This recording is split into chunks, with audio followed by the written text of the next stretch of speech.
Good evening. Welcome to a very hot and sweaty edition of the Cheese Room podcast. Fashionably late as ever. Sorry about that. Shan was just messing with the lighting. And speaking of which, I've got three illustrious guests with me in the Cheese Room tonight. So let's go around the room. Shan, talking of lighting, how are you, you bright thing? I can't believe you'd blame that on me. My lighting's been sorted for at least the last 5 minutes. I was getting an extra large gin. Yeah, I'm not too bad. Quite hot and sweaty. Got into the paddling pool after work while dinner was cooking, and it was the stuff of dreams. Although it was absolutely freezing at first. To be fair, it's probably you work from home though, don't you? So technically, you could work from the paddling pool, could you not? I could technically, but I probably dropped my laptop in the water, and it was a very expensive laptop from what that work gave me. So they probably wouldn't like me very much if I did that. Good stuff. Important question. Let us know in the comments who you think's on the back of Shan's shirt. Some of you will probably have seen it on social media, but a lot of you won't have done. So let us know who is on the back of Shan's shirt. Becky, welcome. Hello. How are you?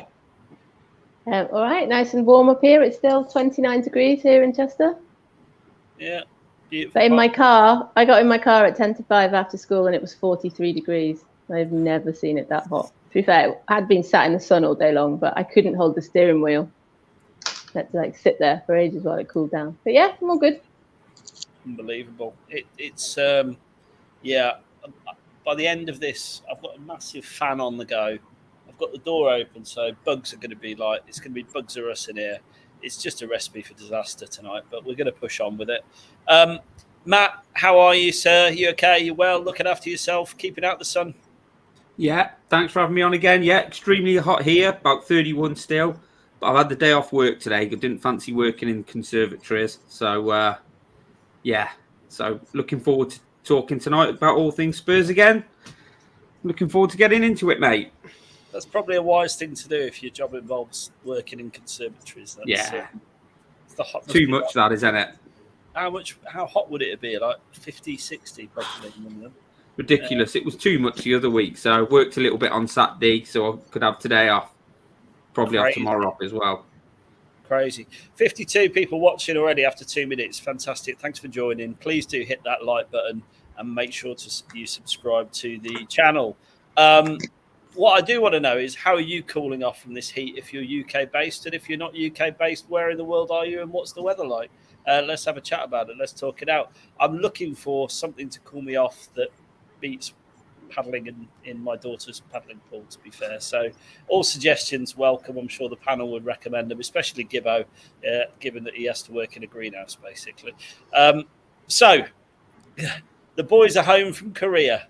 Becky, did you manage to catch up much of the tour?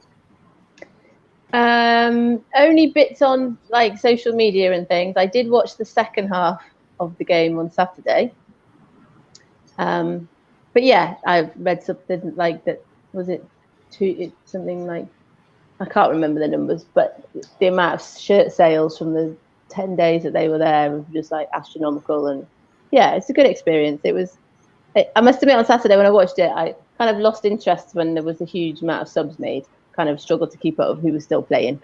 But yeah, I think, it's part of the kind of model, isn't it, now to go and sort of grow the brand abroad. And it's a shame we didn't see Basuma and Perisic. But yeah, I think overall it was a good tour. Yeah. I'm thinking we might need a cheese room tour to for the brand and just get absolutely. Really, that'd be nice, wouldn't it? All Australia. Let's all go to Australia. Yeah, our brand is strong in Australia. Actually, we've got loads of Aussies, so that would be a great place to go and celebrate with them. And Gibbo, in terms of the tour, how would you define it as a success? Do you think? Yeah, I think it was commercially a success, definitely. And I think on the pitch it was all right as well, wasn't it? Really, the first game, lots of goals, good run out for the players. Everyone seemed to get a good run out. Then the second game, I mean, the first half they battered us, didn't they? They kicked us all over the pot. Not battered us in terms of football, but they really got stuck into us, which was probably okay for sort of like, getting the players used to that bit of physicality. So I think it was pretty good. Everybody seemed to get plenty of game time. more positives than negatives. I know it's only a friendly, so it's just about getting minutes into players' legs, isn't it? But yeah, it was good, wasn't it? Both games on Spurs play, so I watched both of them. But I thought it was a decent exercise.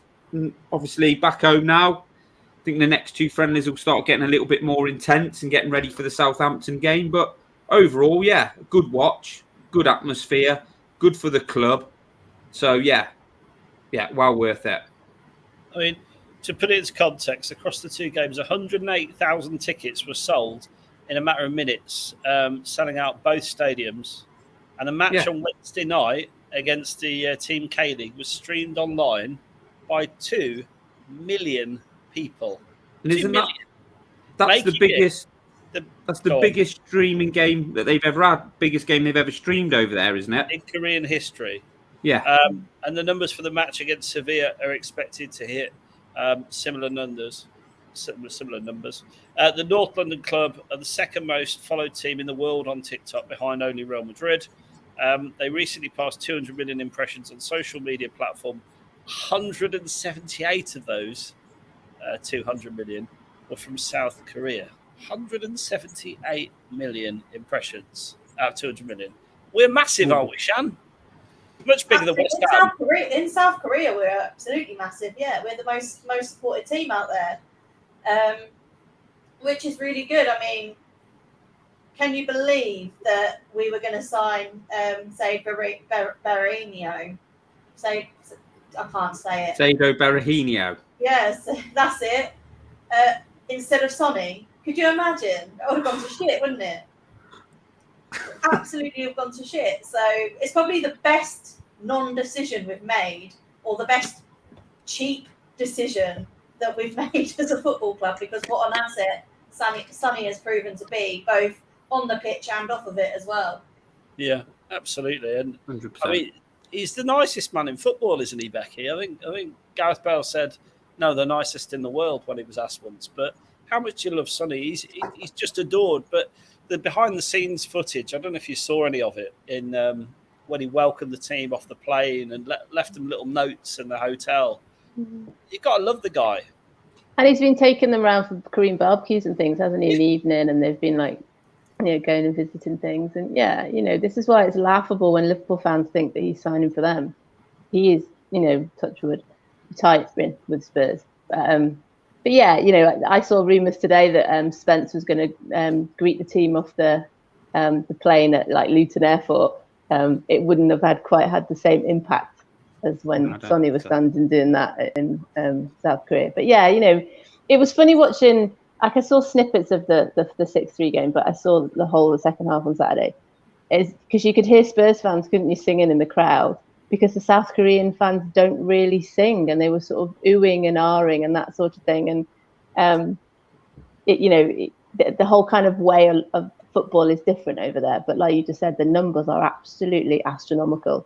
And also hearing a lot that there was a lot of people wanting Kane shirts and Kane to sign shirts. So we just think it's this idea that it's just Sonny, but it isn't. Kane is just as well liked over there. But yeah, I love Sonny. Me and Jack always have. He's always been our favourite. I think the success breeds success, doesn't it? So the better Spurs are with Sonny in the team, the more people are going to follow him. But Sonny's 30 now. We've got to start looking to the future, and we're absolutely going to get to other South Korean players who may be joining us later in the show. But before we get to that, let's do the shirt. Shan, we've got a few offers of who was on the shirt, so let's back up a little bit. We've got Romero, we've got Lamella. He was great, wasn't he? Lovely to see. Love Lamella. Back around. Ndembele. No? HG is just completely trolling me there. He did that to trigger me completely. Yeah, it worked. Winks. No, not Winks. He sat there smirking to himself at the minute. Benton Kerr. No. Fagan Walcott, is it? No, it is. No. It is. I mean, to be fair, Jack's cheating. Do you want to do the reveal? Yeah. Well, I've got to turn around. There we go. Romero, 17. You got the right number on it and everything. I've got the right number on it and everything, look. Shan, you're winning at life. I'm winning at life. It was very nearly Cooler Sexy. I think I'll probably end up getting the third kit. If it's Not the away. Not the away kit, no. If the third kit is what it's rumoured to be, I actually really like it. So I'll probably get Cooler Sexy on that one. Yeah, I think it will be. They're never far away, are they? I didn't want to get Cooler Sexy in case his number changed. The theory behind it was Romero has now confirmed his number, so I'm not going anywhere near anyone else until. I'm not sure when they have to put the squad list in. It's normally like a week before the season. A week before the season starts. My football manager days tell me. Yeah, so that's talking about kits though. Did we feel not? And I'm not an advocate for it. I showed Jacket on Saturday, and he kind of screwed his face up, and I thought that was quite a good judge. But I definitely preferred the second kit as seeing it worn. Maybe it's because it was a night game as well, and they almost felt like they were glowing in the dark. They did look a bit fluorescent. The green socks, I think, maybe helped as well. But it's like I hated the green socks. Oh, did you? I like the green socks. The socks would have been better if they were black. I don't get it. All these different colours. I just can't get my head around it. It I just think don't it's look like royal. Spurs, does it? No, it's. But they were bringing the Me. fluorescent in.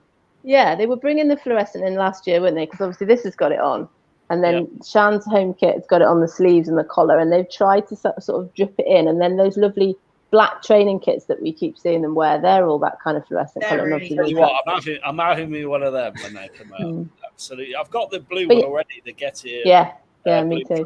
Kit. It's nice. But I definitely thought the second kit looked better on. It'd be interesting to see if people do buy. I know a lot of people I've heard have said they're going to get fake ones. It looks better on the players. Chiseled, hunky men, but it wouldn't look too good on Cooler. Hey, or me. Don't just pick on Cooler. They come in an XL, excuse me, for a reason. We all drink too much and eat lots of pies, but we are funding lots of player transfers like that. So, look, the purple kit, would I buy it? Probably not. But did I quite like the look of it in that match? Yeah, I think it's a grower. Is it purple or blue? Well, I thought it looked more blue. I don't know. Blue, I think. I think it is blue, but it's like Moby blue. Blue, black, and fluorescent yellow. Yeah, Gibbo, I want to ask you a question though. Last year's away kit, what was passionately nicknamed Splat Attack by someone I know. Do you like it? No. I loved that kit from the minute I saw it. Absolutely loved it. I've said this before. I did as well. I like a white home kit. I like navy blue away and yellow or light blue for the third kit. So that's what Tottenham Hotspur wear. So conservative. None of these dark greens or black with like somebody flicking paint over it. Well, you've got a white shirt, so you've got 1 out of 3. 1 out of 3. But look, the other thing I would say is the spirally Galaxy one. Becky, you're a fan? Is that the third kit? It was the second kit from last season. Oh yeah, the lightning kit. The lightning kit. Like the Galaxies, you know. Yeah. Not that's the one. Monstrosity. No. The second kit. That's why I got it about 2 weeks ago and put Romero 4 on it because I thought Jack's got it, and I don't want that kit to be one of those kits that I wish I'd bought, so that's why I bought it. But yeah, at the time it was the same. I've said this before. I was on holiday last year and they played a friendly in it, and I thought it looked awful. So and then when you see people wearing it, that kit was universally slated on social media, not just by Gibbo, by everybody. Right? It sold out, and they didn't make any more of it. And I tell you what, that shirt in a few years' time will be worth a few quid on eBay. Because the classics often are that they don't produce more of. But it's like the Mora, the Mora green kit. I don't really like the Mora green kit. I preferred the blue version of it. Was that the second kit, the blue version?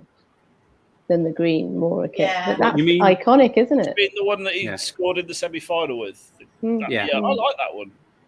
I never bought it. I wish I had. Because, again, you look at how much they're selling for on eBay now. It costs a fortune.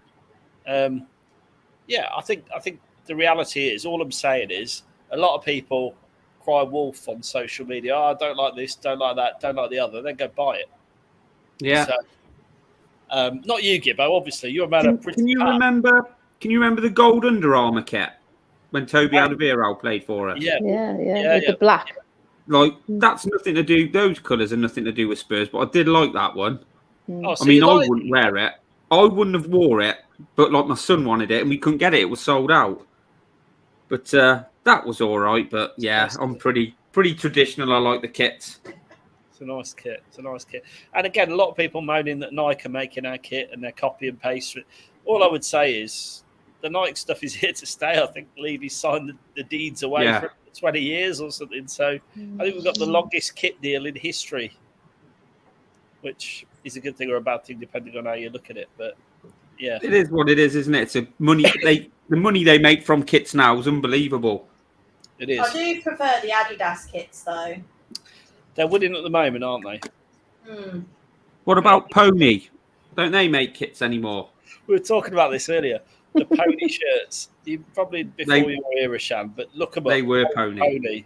They were. Imagine if we had a kit manufacturer called Pony now, everyone would just be like, "Oh, Spurs Pony." Yeah, no, they did then. We I did. got picked on at school for Spurs having a kit manufacturer. I swear to God, like, well, not picked on, but taken the piss out of. Like, your kit, you're not even a proper team. Your kit's made by Pony.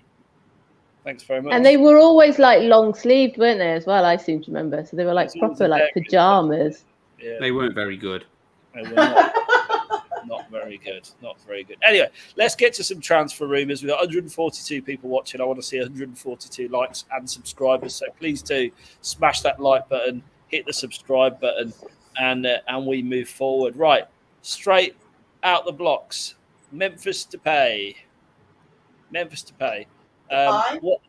Depay. You say Depay, I say Depay. You say potato, I say potato. So, You don't, Shan, do you? You I'll say come to potato. you. Okay. I say Depay. Let's talk about Depay. Or Depay. What do you think of it? To be fair, the only time I've really seen him is when he was absolutely awful for United, and I've seen some of what he does for the Dutch national team. I mean, HG really loves him, don't he? HG really wants him. He really likes him. That's usually a good indication that HG, not so much you, caller, but HG definitely knows what he's talking about. Ooh. So yeah, I think. I mean, he's gonna strengthen the squad, isn't he? He's better than Mora. Looking at his stats alone, he's an upgrade on Mora. So Or Bergwijn. yeah, why not? To the point. And that's who he ultimately replaces Bergwijn, doesn't he? Yeah, who never got in the team ahead of Mora. So you want to really get someone better than Mora to either give him competition, so he actually learns how, like, because when Mora's on top of his game, he's brilliant, but it's too few and far between. He has like one brilliant game in 10, maybe even less than that. He's really, really inconsistent. So if he had proper competition, or maybe was ousted from the team by a Depay, maybe he'd up his game and you know, show us what he can really do, because he is underwhelming 90% of the time. 17 million quid, Gibbo. Do you fancy some of that action? Barca need the money. We need a forward. We need a creative player. I think 17 million is good for him, but he's going to be on the bench for Barca, and he doesn't want that. And I think if he comes to Spurs, he'll spend time on the bench, and I don't think he wants that. He doesn't strike me as the sort of guy who wants to hang around and be on the bench. I think he wants to play all the time, even if he's at a team like Barcelona, one of the biggest teams in Spain, and he's not really happy with that, and he'll get more of the same at Spurs. I'd like him. I think he's definitely an upgrade on Mora, and I think he can also he could play. He could, if it came to it, he could play up front on his own. He could be the number 9. He's definitely better than Mora, but I just can't see that happening. I don't think he'd fancy coming to Spurs to be, I don't want to say a bit part player, but a squad player, because you look at it, and I thought Richarlison played well in both of those friendlies, but when Kulusevski come on, even though he had a few loose touches, Kulusevski looks a better player to me, a footballer, than Richarlison. So if you're picking your best 11, I think the front 3 will be Kulusevski, Kane, and Son, and I don't think Depay would fancy any of that action. I think it would be him who, like, we could go for him, we could agree to pay that, but I don't think he'd be that keen. I mean, this one does seem to have some sort of traction. There's a lot of smoke surrounding it. Where do you stand on it, Becky? Would you like to see Memphis Depay pie in a Tottenham shirt? I'm like Shan. I've seen him mainly when I was watching Bergwijn in the Nation League matches, and yeah, bits of him at United. And I think there's a lot of traction behind it because of his transfer fee, and it being a sort of value that Levy tends to kind of be quite comfortable with. But I was like Matt there, I don't really know where he would fit in now. You know, we've already said that we've got like a front five, and we've got Richarlison that can kind of play in other positions. So he's going to be further down the pecking order, isn't he? Mora, I think, is here to stay. You know, we said about this last week. He's in so much of the social media now with Doherty and Emerson that it kind of makes you think that they are staying. And yeah, you know, Depay's going to want to come and play, and if he's not going to be guaranteed to play, then I'm sure there are other clubs around Europe that would take him. Like you said, Barcelona need the money. I saw was it Bremer or some? Was it Bremer that we've been talking about? It's gone to Juventus today or somebody. Yeah. You know, so people are kind of moving about, and somebody else would take him. I think. I'm not sure he would get minutes for us. I think though, there's been a lot of Conte said it a lot. There isn't a starting 11 anymore. It's very much about the squad. We're going to be playing so many games next season, and Conte is the type of coach that will adapt to the opposition and the tactics that can mean we're more likely to beat who we're up against. Last season, we were so limited with what we could do because we were very much pigeonholed into one decent 11 and not very much on the bench. With 5 subs this season, you can pretty much change. Well, you can change half your outfield players. So if you need to change tactically what you can do, it's important to have good quality on the bench. You look at Liverpool and you look at City, and you don't say about them, oh, well, players don't want to go there because they're not going to play. They want to go there because they want to be part of the project. They want to be part of something special. And if we want to build that at Spurs, that's the sort of mentality that we need to have. Yeah, I agree. That's the mentality we need to have. But the player's got to buy into that as well, hasn't he? But then we've got Conte. I don't think from what I see, what I've seen of, I don't think he's the type of guy. I think Richarlison has. I don't think Depay would be the type of guy to buy into that. I agree with you. If we can get him in, 17 million, brilliant, get him in. But he's got to buy into everything that you've just said, and I'm not sure that he does. And I think beyond wages that he wants as well, because you know those players that go to Liverpool or City will get higher wages, won't they? And they may be on the bench and be prepared to be as part of that kind of process, but they'll be paid more than they would at Spurs. So that there is that sort of idea. City maybe, but not Liverpool necessarily. They've their wage budget's gone out of the window with Salah, obviously getting paid $350k a week, but previously their wage structure is pretty similar to ours. Yeah. So you think our wage structure will go out the week when Kane signs his new deal? Probably. There's that. Exactly same sort of thing. Be exactly the same sort of thing. And if you look at the position of where we are with salaries in the Premier League, we've got more headroom than anyone else, is what I'd say, within that big six. So, I mean, we will see. I just think with Depay, I like him. I think he's better than Lucas. I think he's better than Bergwijn. And like I agreed with everything Shan said. There should be no set 11. We need to be using players more because we're going to have so many games. But those players need to buy in to that idea as well. So, yeah. You know, it's no good getting someone who's like, well, I've come here. I don't want to sit on the bench. Well, you know, we're rotating him, and he's like, no, I'm not having this. And then he sits on the bench with a face like a smacked ass, like Bergwijn did at the end of the season. Yeah. Can't have that. I completely agree with you, Gibbo, but I think the thing is we have got to change. We have got to have quality on the bench. Yeah. We've got to have that depth if we're going to challenge for the league. And let's face it, that's what Conte wants, to challenge 100%. for the league. So I think he's driving the change. And I hear what you said about players got to buy into it. I think it's an interesting one, but I think it's one that actually has got a lot of legs on it. I genuinely do think Depay will be a Spurs player. If he says, "Yep, I'm down for that," brilliant. Club's going places, top manager, Don't forget top Barca players, pushing him out the brilliant. door as well. Barca are going to be pushing him out the door as well, don't forget. And They're 17 million, pretty not a much lot. like chucking De Jong in his own flipping suitcase, and they get him Yeah. off the plane, get him sent to Manchester Airport. Like, Frankie. Here you go, Frankie. honestly, Well, let's talk about another player. One of ours, Tanganga, one of our own. Rumours are, excuse me, AC Milan, possible permanent deal, possible loan with an option to buy. Tanganga, I mean, long lay in, Tanganga out, I suppose you'd say. Becky, are you sorry to see? It looks like he might well be on the way out. Whether it's a loan or permanent, we'll see. But, I mean, I read there's talks of us pushing for a buyback clause.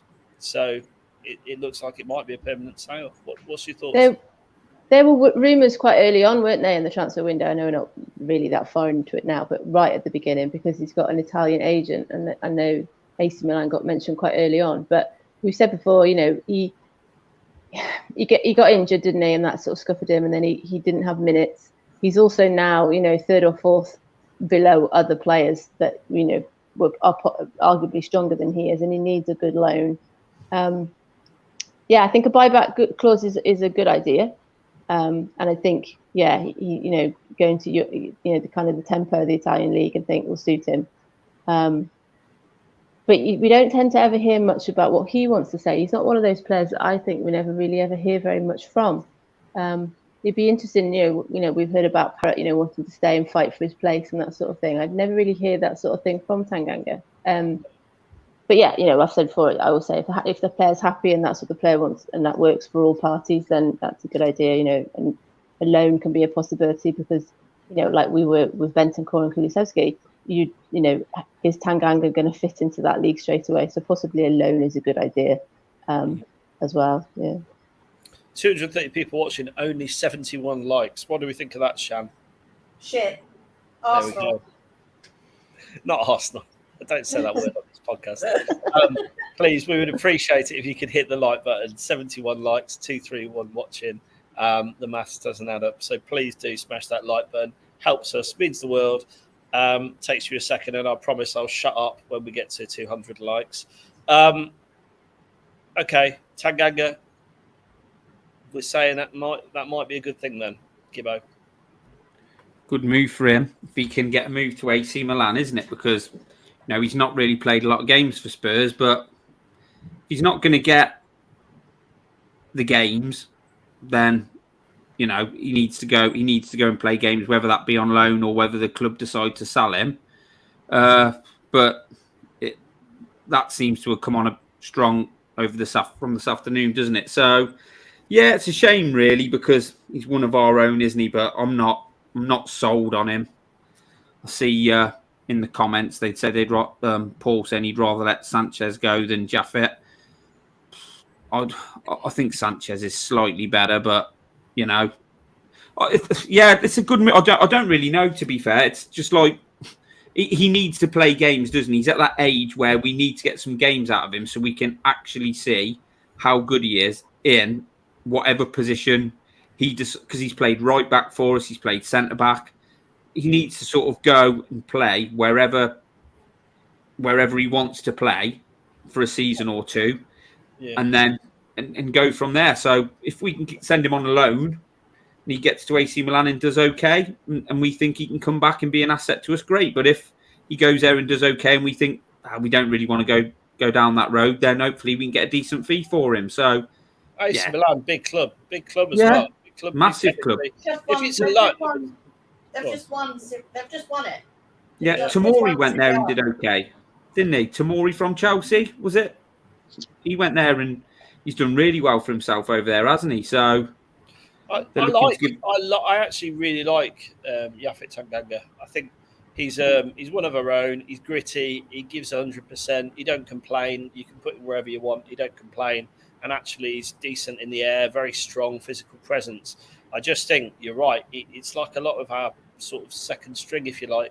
They need to prove themselves. It's a case of the Joe Rodens not getting enough match time. Sanchez, I think I mean, he's come out this week and said it's the same every summer, and I'm not going. So whether he's an international as well, isn't he? So he plays international, slightly different for Tanganga and Roden. I know Roden's Welsh, but that idea that he's got far more kind of worldwide international experience, I think, hasn't he, Sanchez? I just think with the Jaffet and Sanchez situation, Jaffet, his passing isn't very good. Conte wants us to play out from the back. You're not going to trust Jaffet in a system where you're playing in tight spaces, trying to beat the press from the back. He was doing well as a right back, but we don't play with right backs anymore. We play with wing backs, and he doesn't offer very much going forward. Brilliant defensively, but he doesn't offer anything going forward at all. And it's his consistency. Like, he'll have a couple of really, really good games, and then he'll have a few absolute howlers, like every game against Chelsea, where he was just dreadful. So he needs to go out somewhere, play consistently, get into a rhythm, and then we can see if he's good enough to come back into our squad next season or not. I'd like to see it be a loan without an option, so we've got that. We don't risk losing him at the end of it if he does do really well. Because I do think he could have a future at Spurs. He's definitely got all the potential, but right now I don't think he's ready. And with regards to Sanchez, never want to see him on the left side of the defence again. We all know he can't play there. But actually on the right-hand side, when he came in for Romero last season, he was decent.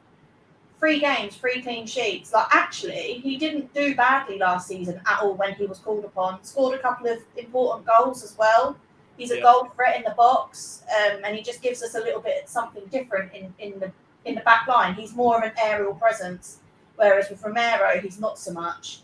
So, yeah, I think it's definitely worth keeping Sanchez. And like you say, Sanchez ain't going anywhere. He's already said he wants to stay and fight for his place. And fair play to him. Like, if he continues to perform how he did at the back end of the season, I've got no problem with him sticking around. He's a very good backup to have, where you know if he come in, you're going to feel comfortable that he's there and he's solid. Sanchez is competent, isn't he? He's like you said, is that squad player? If he's coming in for Romero, well, I think it will be Romero, because he'll be his backup, because like Shan said, he's just not comfortable enough on the ball or confident enough to play on the left-hand side of a back three. He's all over the place. I mean, I'm controversial. I'd rather Joe Roden sticks around than Sanchez. He's a better player. I think Roden will go and Sanchez will stay, just because of. I think that's what will happen. That's what will happen. But I do feel sorry for Joe Roden. Never had a chance to prove himself. Not really. I feel sorry for Tanganga because he's got an injury or done something stupid, like got sent off at Palace whenever he's had a run in the team. So it's one of them, isn't it? I think they're good players, but they need to find regular football. And hopefully come back and establish themselves as first teamers, because they're still young enough. Tanganga, caller, was shot to bits, wasn't he? He went out, he was injured and didn't play the end. That obviously didn't play for a while, but just as that coming to that point, his confidence was shot to bits, wasn't it? He just looked. Yeah, he's had a lot of problems as well. He looked like a rabbit in the headlights every time he was playing.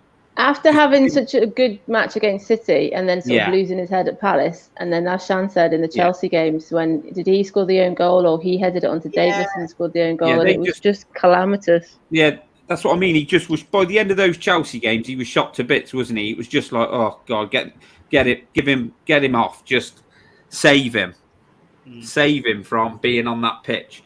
So it's a shame, but we need to see what he's all about, and I don't think he's going to get the games to do that at Spurs. No, I'd agree. I'd agree with that.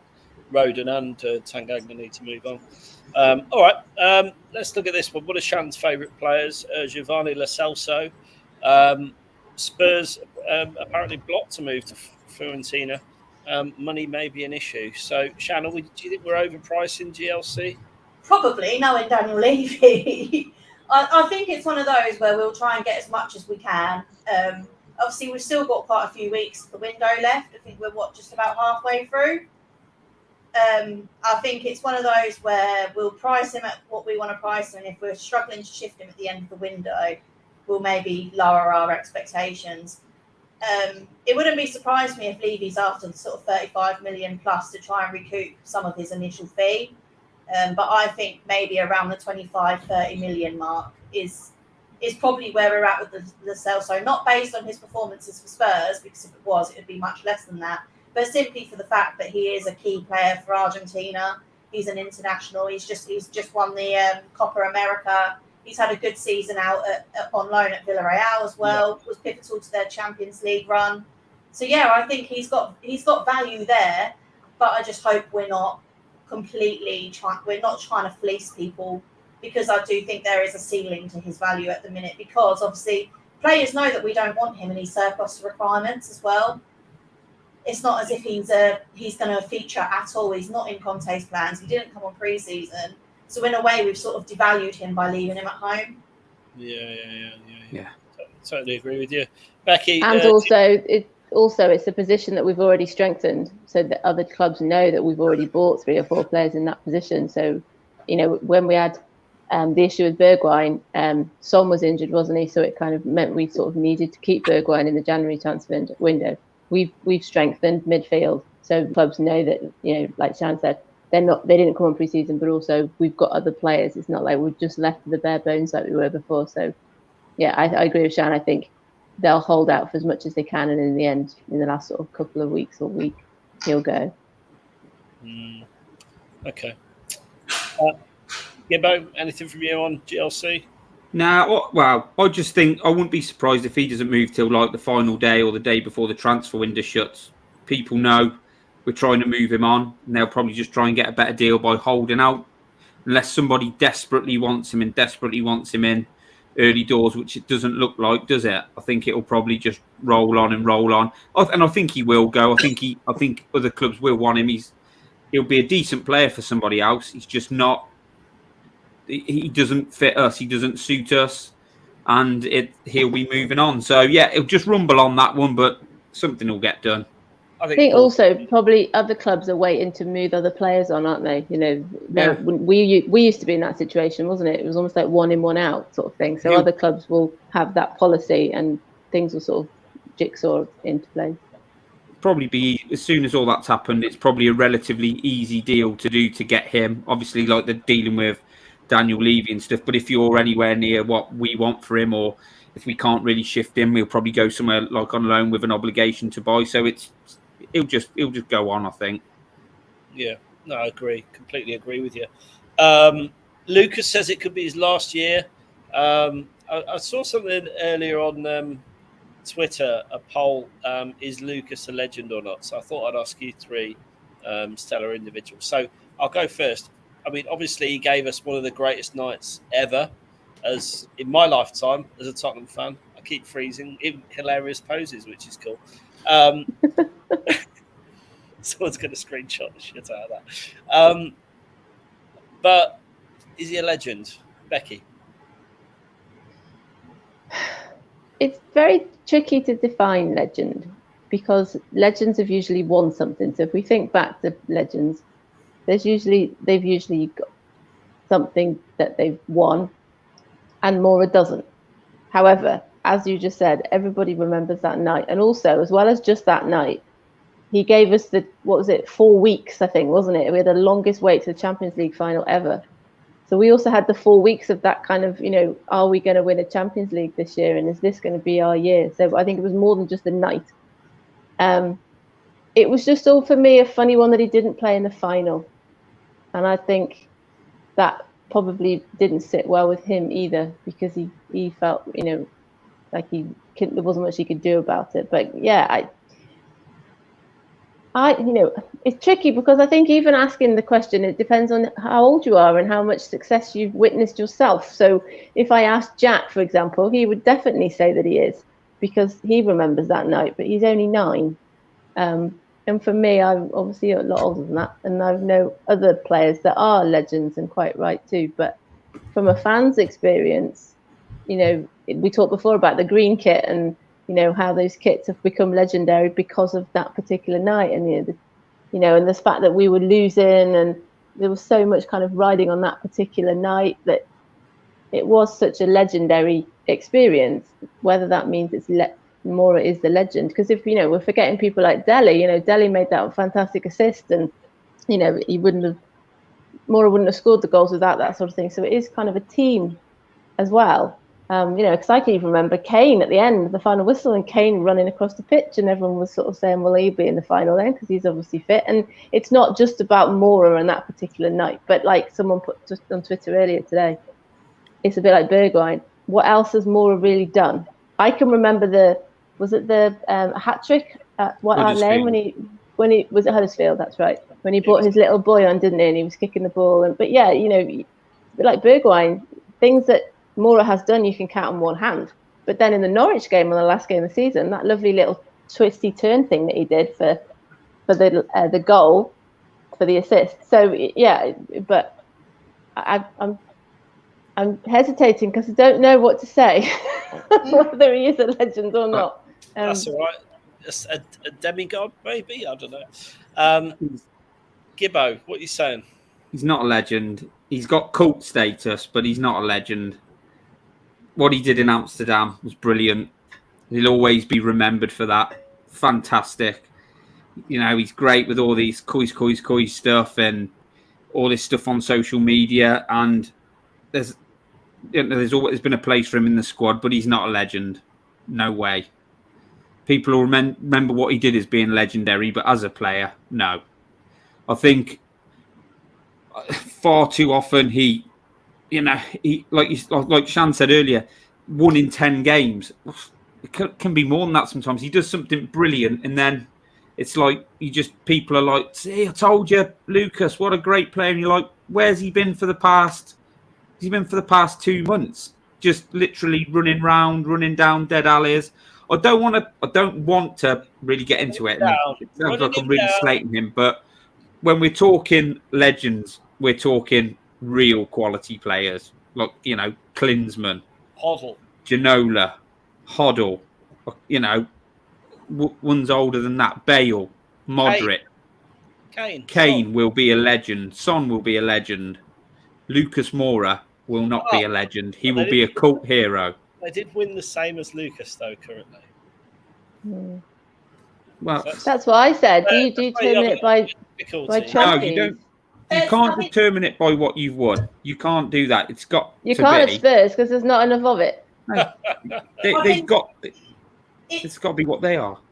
It's providing to the greater. It's giving to the greater good, i.e., being consistent and pushing the club on to better heights. Without Sonny, we would not have got Champions League football last season.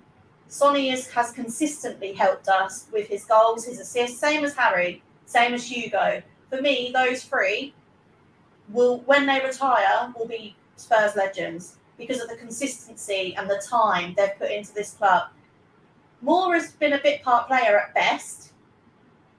I don't think he's a legend. Like Gibbo said, he will be a cult hero. We'll always remember his name and think, like Lucas, he gave us that one night in Amsterdam and it was the best night of our lives. But other than that, he did very, very little. He wasn't consistent enough. Maybe if he was, we would have achieved more. But as it is, he's not given us anywhere near enough consistency to be thought of as a legend. No way. For those of us old enough to remember, like Tony Parks saved the penalties in the 1984 UEFA Cup win. But he's not a legend. Not a legend. He came in because Clements was injured, I think. And he saved the 2 penalties. But he'll always have cult status. People will always remember him for doing that. But he's not a legend. And we won that. And he won us that cup with those penalty saves. Moura's done more than Lamela has. And I like Lamela. He's got 2 repayments. I remember more of what Lamela's done in games than I have Moura, maybe for different reasons. That's because he's kicking off at everyone and picking a It's great. I love it. But I've put Moura and Lamela on the same sort of level, as in you're going to remember them. Distribution. They're not fit to lace Glenn Oddle's boots. But they're not legends. They're just, you're going to remember them because, of moments. There you go in the comment. Look, Woodgate, he's not a legend. Scored the winning header in that cup final. No. Hoddle, that's I really legend. He was a great centre back. He was a really good centre back. Yeah, this is true. A legend is not made in one game. Yeah. Well, I think you are seeing legends in action now. You're seeing Son. You're seeing Kane.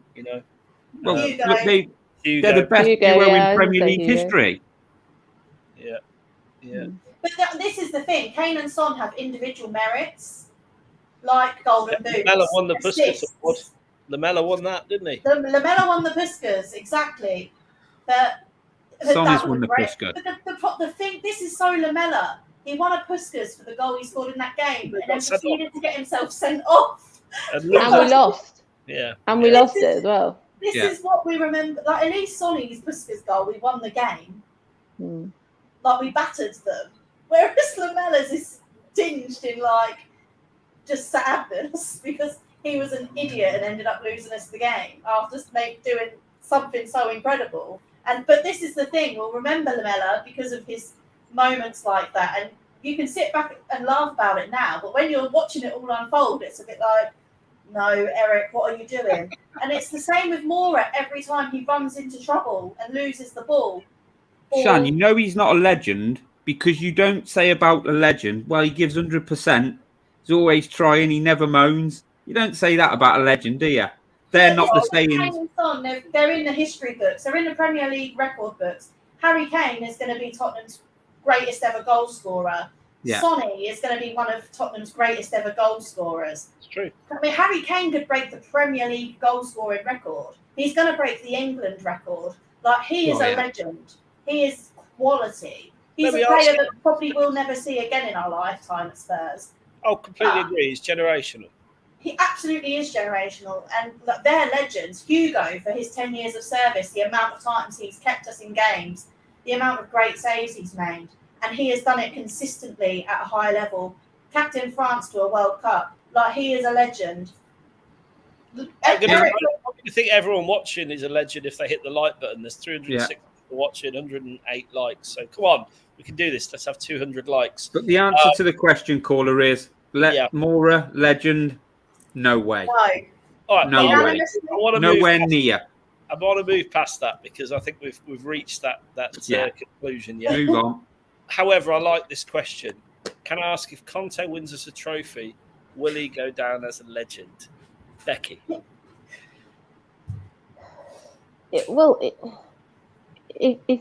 it's the start of something that builds, then yes. If it becomes a one-off thing, like Poch winning the Carling Cup in 2008, then no. But if it builds the team for the next 10, 15 years... Is George Graham a legend? No. There you go then. So he's got Ramos. Yeah. Well, see, John's put there, it depends what trophy. It really does. But at the moment, we would like trophy. So if you won the league, if we won the league, Carling Cup or equivalent. God. He'd be a god. He wouldn't just be a legend. He'd be a god if he won it. If he led us to a Premier League or a Champions League, we've never done it before. Yeah. Absolutely. He'd be bigger than God. He'd be bigger than God if he won us the league. Might even get Danny Boys and build him a statue. Like some Roman emporium. Absolutely. But yeah, it depends on what the trophy is. So yeah. Yeah. Okay. Good stuff. Right, let's move the next transfer rumour for you. Kim Min-jae. Shan, you heard of Kim Min-jae? He's nicknamed the Monster. Yeah. I mean, keep our South Korean fans happy. This is what I'm talking about. And Daniel Levy's thinking of that merch dollar in his pocket. But I think he's going elsewhere, isn't he? I don't think he's coming to Spurs. He's off to Napoli. Yeah. There's rumours. I mean, we've got a sign. I have been thinking this for a little while. Son, he's 30. He's got 3, maybe 4 good years left in him, which is a long time in football. But we're going to need to sign a new South Korean superstar at some stage, aren't we? 20 million fans or whatever it is in South Korea. I can't see us not signing a Korean superstar in the future to keep that position. Matt? They might come from Sonny's academy. He's got an academy thing, hasn't he? So maybe they come from there. And his own clothing line, SO7. He needs to. Whoever this guy we bring in though needs to be good enough to be able to play. You know what I mean? If we're bringing someone in, he's got to be as good as Sonny or better. It's no good just buying a player to come in because he's from a certain country to sell shirts and let us go on tour there, and so it all kicks off and everybody's euphoric. They've got to be good players, haven't they? Yeah, absolutely. But we've done it before, haven't we? Hopefully we find one. We tried to dab into the American market and it failed miserably. Yeah. Clint Dempsey, Christ. or DeAndre Yedlin. Yeah, Yedlin. Oh dear. Yeah. Brad Friedel's the best American we've had, isn't he? Probably. I thought Brad Friedel was decent for us for a couple of seasons. He was decent, but he was old when we signed him, wasn't he? I mean, he was decent though. It didn't matter how old he is. I thought he did a decent job. When you get off the plane on the tour to America, Brad Friedel's not there holding a couple of Hershey bars going, "Welcome to America." No, but he's not as nice as Sonny then, is he? No, that's the point. That's my point. You know what I mean? Right. This guy is a monster. Massive centre back. Matt, you're convinced he won't sign for us, but there's a chance he could. Would you be happy? If he's good enough, yeah. But I've never really seen him play, so I can't. Whenever I've heard people talk about him, they sort of liken him to Harry Maguire. So, he'd have to be better than Harry Maguire, wouldn't he? But I don't think he'll sign. I think he's going elsewhere, but they think he's good enough and they want to bring him in. Yeah, why not? I can think of a few I'd rather have, but... I mean, comparing him to Harry Maguire is quite insulting. I really hope that he doesn't watch the show because he could. He could watch That's what I've heard. I've heard that he's... I'm telling you now, him and Jay is going to type into YouTube, Tottenham Hotspur. Your face is going to come up, Gibbo. Yeah.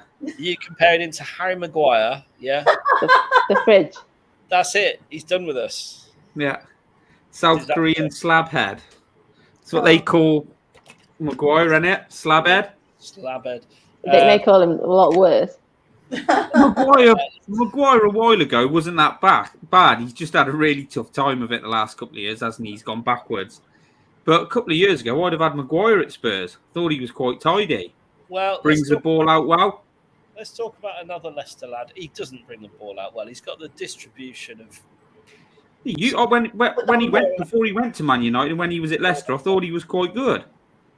Nah. United ruin players, don't they? Look at Wan-Bissaka. He's never been a distributor though. He's a slabhead. Good in the air. I think he was all right. He's a hacker. In my opinion, he's basically an English Davinson Sanchez, isn't he? Yeah, no, but less speed. Yeah. Let's talk about the man from Leicester that everyone's talking about. He's on our cover, James Maddison. Yeah, he won't be ordering a conservatory. You give out brilliant. I hope not in this seat. No good phoning me in this seat, mate. He's on strike. Yeah. So let's talk about James Maddison. Becky, player who you know who it is. Would you want him at Spurs? I have reservations. I had reservations about Jed Spence due to temperament and sometimes social. Going to get to him. But, yeah. But what I mean is, part of his kind of social media kind of way. I know Madison's friendly with Delhi. I've seen them standing together in their outfits on holiday. Best mates. Yeah. And you were saying on Friday that Madison is not a gooner. So I believe you. He's a He's a cough boy. I don't know a great deal about Madison, I must admit, but we were saying people were comparing him to Tielemans. It's whether Madison gets in the England team, how much of a contribution that will be to it. I always say it all the time, the players got to want to come to us. We've gone past this situation now. If players don't want to come to Spurs, they don't come to Spurs. I know you said you talk about Spence later on, but apparently it carried on for such a long time because he wanted to come to Spurs. So I think it depends if Madison wants to come to Spurs. It's also obviously want for him though. I mean, he's got 2 years left on his deal. He's their player of the season. It's a massive step up for him. Is it? I mean, Leicester won the league not more recently than us. Is it that big a step up? Only because everyone stopped playing and didn't want Spurs to win. Leicester finished 10th last season, and they're not investing in the squad, and they've got Brendan Rodgers versus Champions League, Antonio Conte, Kane, Son. We're definitely. I think the point I was making, Shad, is not. It's not a case of that. All of that. It's a case of they've got very wealthy owners. They don't need the money. Leicester do not need the money. They don't need to sell. We're not talking about an Everton here. They've been commanding quite a big fee. I would imagine 40 million gets Madison. At least. 40 It million. would be equivalent to us selling Son. And you'd want a lot of money for him, right? He's our player of the season. He was their player of the season. So, bear that in mind when you answer. Would you want Madison? Me? Yeah. We need homegrown players for the Champions League. We need an attacking midfielder. Maddison fits the mould of both. Talking about his social media, he did tweet, I think it was during the World Cup, that Harry Kane is the best centre forward in the world. So he clearly making up for his Gareth Bale. Yeah, he clearly doesn't hate Spurs as much as we thought he did. And he was we're on a roll this season of going up to Premier League clubs and just taking their best player. Why not let it continue? So yeah, I'd happily have Maddison at Spurs, and I think from what we've spoken about, Paula, I don't think there'd be a problem with attracting him. I don't think personal terms would be an issue at all. No. And I think 40 million in Harry Winks is a good deal. Hasty's here saying that we'll sell it for 60. We're not going to spend 60 on him, I wouldn't have thought. Are we, Gibbo? We spent 60 million on Richarlison. If they want him and that money's there, then we will pay 60 million if we want him. I'm not sure if we will, but I think Maddison's a decent player. I think there's a lot of potential there still because he's not he's still pretty young, isn't he? He's 25. He's another for me in the Madison, in the Richarlison category. Got a face you'd love to slap. And Could sign two of them in the same window, Gibbo. Yeah, whatever. And so when Becky was talking about Madison earlier, I can remember I've got a lot of Villa fans around here who live around me, and they were all big in Grealish up. Grealish has done all right. And I was like, the trouble is with Madison, Grealish and Dele Alli, these pictures they're putting on social media, they're all dressed like my 13-year-old lad. All the clothes they're wearing, they're dressed like him. And I'm just like, they need to grow up and start. Doesn't that just mean we're old rather than? Probably, yeah. But I probably sound a bit like Roy Keane, but sort your heads out. You should see some of the clother Jack's ordered for our honeymoon. It's great. Yeah, but how old? But yeah, I suppose that is what younger people wear. But I used to look at it and I used to think that's why they don't get picked for England. That's why they play well for they have a period where they play really well. Hang on. Have you seen Dominic Calvert-Lewin, what he wears? He gets picked. Oh yeah, he's another one. Ridiculous. No, stop. I'm not having that. You cannot say they don't get picked for England because of what they wear. I don't mean they don't get picked for England because of what they wear, but you just look at them and you think the managers think these guys ain't serious. They're not you know what I mean? They're always like Dele. The minute he started posting on social media and took his eye off the ball, his career went that way. There's something about Madison I'm not keen on. Yeah, half decent player. HG said, I think he's sort of right. I think Leicester will be wanting big money. They set a price for their players, and that's what they want. But also, does he fit into our team? Does he fit into every the week. system? That's the other thing. I don't really know where he would fit. It's like you're saying about Ericsson. You'd have to change. You'd have to change. You have to be able to be versatile and change to the opposition. This is similar to what I was saying earlier, where it's about having a squad and having it's like a chess match and having all the available pieces that you need to be able to beat anyone you come up against. In certain games, we might want to play 3 in the midfield, 2 up top. So Madison's going to be perfect for that. Whereas in other games, we will want to play 3 up top and 2 in the midfield. And then you've got your sort of Basumas, your Bentancurs, your Højbjergs that are going to be perfect in that midfield for that kind of job. We need to be able to switch it up, especially in games where there were plenty of them last season where we've got Brighton at home, where we just needed to change things up. We needed something a little bit different. Yeah, exactly. That's the picture I remember. They're not serious footballers, are they? Roy Keane, can you imagine them turning up? Roy Keane would be like, not having that. I quite like jelly shorts, to be fair. He was a serious footballer this season. He just won Player of the Year at Leicester.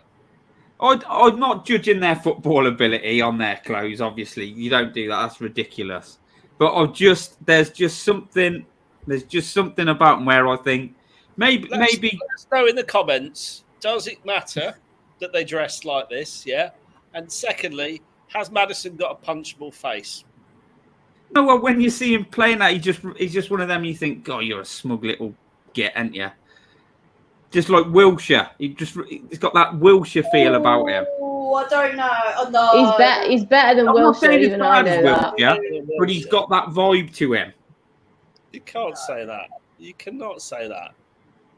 You cannot say If he that. comes in, great, but All I'm saying is if Conte wants him, he fits. yeah, If Conte wants him 100%, back in midfield, he 100%. fits.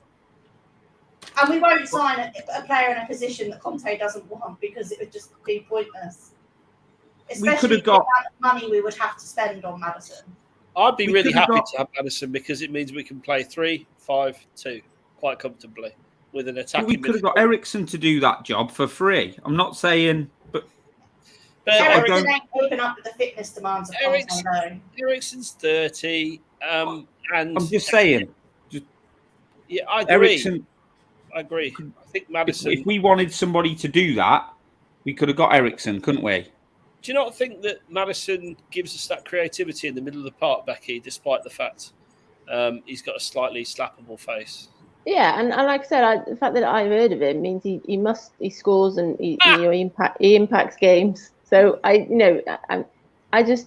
we've talked a lot this summer about shipping out Dele, Ndombele, Lo Celso, and I'm not convinced that Madison is the right type of player, temperament-wise. But yeah, I agree with Shan. But we never really changed formation last year. Now Conte will argue we didn't have the players to change the formation. So when we played Burnley and Brighton and those games we were struggling, Brentford, you would argue, he didn't change formation. Now he might say it's because he didn't have the players. If that is something he is going to do, then yeah, there will be players that there'd be lots of players that we could list that would go into that system. He's homegrown, which obviously makes him far more expensive as well. I think that's the other thing. But yeah, it's like a bit like Richarlison and Jed Spence. It's not my kind of cup of tea, but if it's going to improve Spurs, then that's fine by me. If he comes in, he 100% improves the squad. 100% improves that squad. Player. He is a quality player. He can unlock defences in a way we don't have a midfielder that could do that.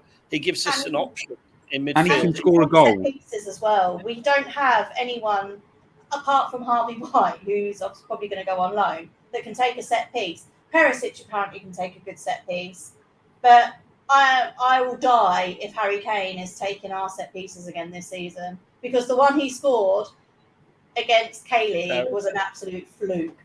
Yeah, everyone jumped. Yeah, this is the thing that Madison offers. You're going to have Richarlison in your team. You're going to be winning a lot of free kicks. Madison is a good. I think he scores goals, doesn't he, Shan? Huh? He scores more goals than the midfielders the central midfielders we've currently got. He'll have goals. Yeah, he don't score enough goals from the midfield. He works hard. He works really hard in midfield. Madison don't stop. I mean, he's a different kind of player to Tielemans. He's got more bite to his game than Tielemans, is what I'd say. And the issue, I think, with signing Madison is Tielemans, because obviously they've got those two players are their creative sort of heartbeat. Tielemans was terrible this season, considering he wants to agitate for a move. So he's available for free in 12 months. So, but you would think that he's a good quality player, and it would be likely that he does find the club. The Goons are interested in him, plus a few others. Maddison ticks all the boxes for me. I'd love us to go and get him. It would be a statement if we went out there and bought Maddison, as you said, Shan, buying another team's best player. And Leicester, we've all got a little bit about us that doesn't like Leicester very much for various reasons, haven't we? Let's face it. Whether it's the annoyance on social media from the year we nearly beat them, nearly beat them to the title, etc., etc. There's something about Leicester we don't like. It would be sweet if we bought their best player, right? Tell me I'm wrong, Sham. You're not. I hate to say it, but you're not wrong. You're 100% right. Please don't snip at that. I can't because I froze at the wrong moment. So I'll just... No, you're 100% right. Like I say, it's been widely reported. Paul O'Keefe, Alistair Gold, whether you like him or not, he tends to sort of get these sort of things right. And like I say, Paul O'Keefe he's quite in the know as well. All saying that Charlie Eccleshare as well, they're all saying the same thing. Conte wants an attacking midfielder so we can change things up a little bit. Got a lot of games next season. You need to have all these different elements and different levels of ability at different things so you can change things up if you need to in your squad. That's what serious squads have. That's what City, that's what Liverpool have. And if we want to compete with them and close the gap, as Conte says, we need them types of players in our squad. He might not play every game, but none of them are going to play every game next season. It's going to be rotation. I mean, exactly. To win the league, you need rotation, right? You need quality squad, don't you? You need a quality squad. Look at the players on City's bench. Sometimes they can bring on Foden, Mahrez. Even De Bruyne doesn't play every game. No. Just we want to get these players in. We've got to make our squad better. And like all the players that are there at this very moment have bought in to what Conte's trying to do, haven't they? And as long as they buy in, brilliant. That's what we need. Players with the right attitude, the right mentality, who are going to buy in. And if Madison can do that, he'll be an asset. But he's not going to come cheap. Madison or Tielemans, Gibbo? I quite like Tielemans. I know a lot of people don't. He's not had a great season, but I do like Tielemans. I think if you look at sort of how we've played under Conte, the better sort of fit would be Tielemans. But I feel we do need that one player who can come in or play whenever. I look at the whole squad and I don't see that creative spark in it. So for that reason, for my reasons, from what I see, I'd probably go Madison. Even though he's got a wardrobe like my son. It's a benefit. Stop being such a old man. Shan, what are you saying? Madison, 100%. Do I need to say any more? I've said it. I've waxed lyrical about Madison for the last 10 minutes. Becky, what are you saying? Well, again, I've kind of said it. If Conte wants him, then that's fine. I think that's the first time I've ever used that phrase. So Becky's taken over my role as the resident fence sitter of the cheese room. As I said, he's not my kind of player. But if it is what like everything everybody just said, you know much more than me about formations and things. If it's something we can use, but he isn't going to be cheap. But we've taken Basuma, we've taken Richarlison. We're doing what our teams used to do to us. So we're taking their best players to improve our team. And if that's what Conte genuinely wants, then I'm all for it. Yeah, in all seriousness, he makes the squad better, and that's what we need to be doing, isn't it? So, and he's homegrown. Get your checkbook out. Come on, Levy, sign that. Get your checkbook out. Oh God. Well, what's our net spend up to now? I read different things. Not much. It's like 60 million, I think. Yeah, it's not much. And that is much, but you know what I mean. 60 million. It's not, is it? It's not a lot. 144 likes. Only 144 likes. There's 360 people watching. Please do hit that like button. Please do hit the subscribe button as well while you're here. So you And if you hit the bell, you get notifications. So whenever we're online, and we are online a lot this week, as is 360 people on the stream, I should tell you, we have got an exclusive interview with Sandro, the Spurs. Now, he is a Spurs cult hero. Sandro is going to be talking to myself and Brendan. We're going to do a live stream on Wednesday. Look out for that at some point on Wednesday. We'll arrange the whys and wherefores after. But yeah, breaking news: Sandro exclusively on the Cheese Room, and even better, he wants to come to a game with us. Can you believe that, Shan? I mean, I can believe it because we are pretty cool. That's true. I'll get the first round in and everything. I'll come to that game. So if Sandro can get you putting your hand in your pocket for the first round, then he's a miracle. I don't know what you're talking about. I tell you what. Sandro, Can you imagine if you're with him wherever you go, like you're at the bottom down the bar, by the way, and somebody walks straight past him, straight up to you, and asks for your autograph? It's not going to happen. But yeah, it would be amusing. Probably not going to happen though. There we go.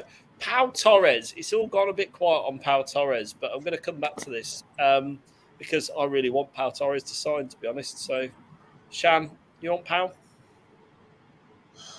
He's got to go somewhere. We've talked about Pau Torres more than we've talked about Jed Spence. No, we haven't. We have. We've talked about Pau Torres for the last 3 transfer windows. And you'll be doing it again on deadline day. Honestly, the only way I can see Pau Torres happening is if Lo Celso goes the other way. I don't really know if Pau Torres wants Spurs. And like what Becky said earlier, if they don't want Spurs, then no, that I don't want them because they're not going to be. They need to buy into what we're trying to do, and if they don't really want to come and they're only really coming for a payday, that's what Ndombele did. He was a mercenary, and look how that ended up. I just don't want players. I don't want players that don't want to come to Spurs and don't want to buy into the project and don't want to play under Antonio Conte. If there's that element of doubt, where a player would even think of going to Manchester United ahead of us right now, absolutely not. No, thank you, not for me. Go and end your career playing for that lot in Manchester. I hope you're right, Sean. I hope you're right. All right, we're not going to talk about Pau Torres for a lot. We'll talk about the next one. Now, this one did make me smile. Harry Kane to Bayern Munich. So we saw our good friend Fabrizio Romano, who's been on the show before. He obviously put it out there today that there was a quote from, I can't remember, was it Oliver Kahn, saying basically Bayern would love to have him. Yeah, everyone would love to have him, wouldn't they, Becky? But it's never on the cards. No, and that's only because there's only mentioning that because it's to fill airspace and because Lewandowski's gone to Barcelona, which seem to have some kind of bottomless pit of money as well. I don't really understand how things work there. There's actually a Twitter account called Swiss Ramble. Very good. Highly recommend everyone in the chat goes and checks it out. Swiss Ramble breaks down football finance from across the world. And Barcelona is his specialist subject because, as we say, how have they got any money? It's an interesting one. I haven't read it all yet, but I know it's waiting for me. It's on my to-do list. Yeah, and like going back to Lewandowski, you know, the comment that Bergwijn made last week about going to a club that wants to challenge for trophies or words to that effect. I forgot what he said. You know, Kane would be fine at Bayern Munich because it's not the Premier League. But he said in an interview yesterday that he feels he's still got more to give and he wants to continue to improve. That isn't going to happen at Bayern Munich. Yes, he'd win more trophies and get a golden boot all of the time, but I'm not sure that's necessarily fulfilling enough for him. So they're just seeing that Lewandowski's on one way, Kane will fit in that, and that's just clickbait. It's not a real story. Did Kane start the interview with, well, you know? Yeah. Yeah, you know. Like when Bale always used to say, yeah, no. Does everybody notice that? Whenever Bale got interviewed, he'd say yes, no to the answer. Was it start of every answer to a question? You don't notice it, and then when you notice it, you can't unsee it. Yeah, well, Jamie Carragher just goes, that's the start of everything there. Bayern, Gibbo, Kane, They need to chip off, don't they? But what would be really nice is for Mr. Kane to sign his massive. Yeah, sign a new contract. I can't see him going to Bayern, not anytime soon anyway. So pointless talking about it, really. Of course, they'd love to have him. It's obvious, isn't it? That's it. Would you like to go to Bayern, Harry? Yeah, obviously. Well, obviously, yeah. No, that's not happening, is it? It's just talk. Like you said, Lewandowski's gone. I can see Ronaldo going there more than Kane. So, not going to happen. No. Not talking about it. No, not entertaining it. Shan, you're normally good at telling people to go away. Absolutely pathetic. Like, Fabrizio Romano basically didn't even need to waste that couple of seconds he probably was tapping away with his thumbs. He's got to think about the old arthritis as he gets older. It's a waste of time. Have you seen Harry Kane's socials? He's loving life at the minute. There's no way you're getting him out of Spurs at the minute. He's absolutely living his best life. And Fabrizio Romano himself tweeted about Harry Kane's new contract. So why hasn't he signed yet? I don't think it's one of them things that will happen this early in the window. But he said he's happy with the direction the club's going in. So I think maybe towards the end of the window, if he knows Conte's happy, I think his and Conte's futures are kind of aligned. But I don't envision a world in which Harry Kane don't sign. 162 likes. We're so close to 200. I can smell it. Please, 330 of you still watching. Hit the like button, hit the subscribe button. We really appreciate you being with us here tonight in the Cheese Room. And don't forget that exclusive interview with Sandro later on in the week and loads more great content besides. This as well, sorry, caller. No, go. He wants the Premier League record. He ain't going to go. He ain't going to leave the Premier League. And I think he now feels it's more attainable than ever. I think, we keep comparing back to that last game of the season last year when he was practically crying, when he was clapping everybody off. And he probably felt that with the way that Mourinho was left the club and the kind of lack of vision, and he probably thought he's one injury away from not being able to do that. And now the club have listened, and whether the money from the ground and all that sort of thing, and COVID's got moved on. He's seeing that that's attainable again, and he will want to stay and get that record and get Spurs' record as well, and I genuinely think that is something he can. He's always wanted to get it, but I think he felt for a while it was unattainable, and now it's back on again. I kind of think the only way I can see him leaving now is if he decides to run his contract down. I'm hoping he'll sign a new contract and stay, because I think a big money move is probably with Haaland going to City.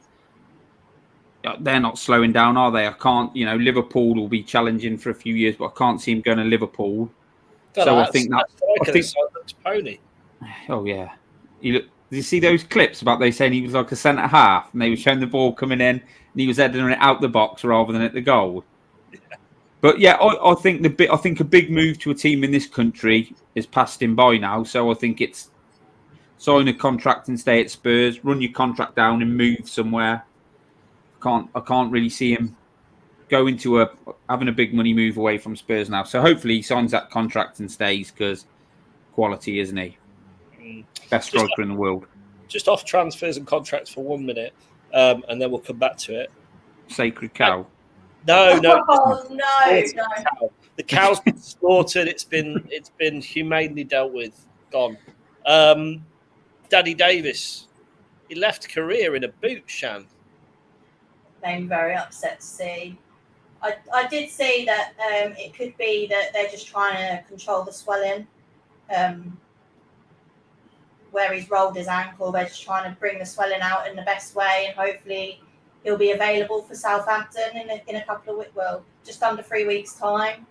Hoping it's not a serious injury like a break or ligaments like your foot.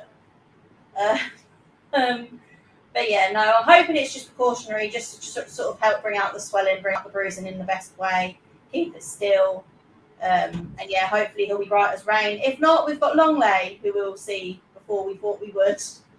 I think Longley's a better player anyway. I think he will take that spot longer term anyway. But I mean, it's a real shame for Davis if he is out for any period of time. Becky, as a fellow sort of Welsh person, you must feel a bit sad about that.